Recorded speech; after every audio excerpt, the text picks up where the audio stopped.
Welcome to another episode of Whale News with Pam. We found ourselves in New Zealand after a really long ride at sea.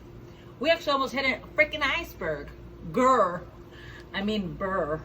On this week's episode, we are going to talk about the New Zealand killer whales.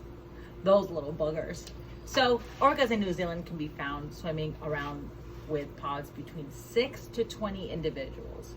Now, they're known as the Southern Hemisphere killer whales and only discovered in 1950s in a mass stranding event in New Zealand. It's very sad. At first glance, they may look like your typical killer whale, but these orcas have shorter dorsal fins and rounder heads and the smallest eye patches of any orca. So here in New Zealand in the spring and summertime, pods of orcas are known to travel in Wellington Harbor. So these pods are the only known orcas to hunt stingrays. And the way they catch them is even more intriguing.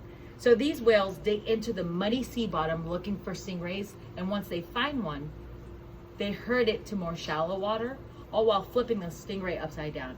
And once a stingray is upside down, it goes into a catatonic state, and it's practically paralyzed, giving the orca the perfect opportunity to eat their snack. So, like I mentioned before, these orcas are only pods that eat stingray and use their hunting techniques. So with more recordings and studies of these animals, we've actually been able to determine with these mammals that pods from every part of the world all have different hunting techniques. So each hunting technique is passed down from the matriarch to the chosen female, often the eldest daughter or granddaughter. I'm the oldest daughter, so I would know the tricks.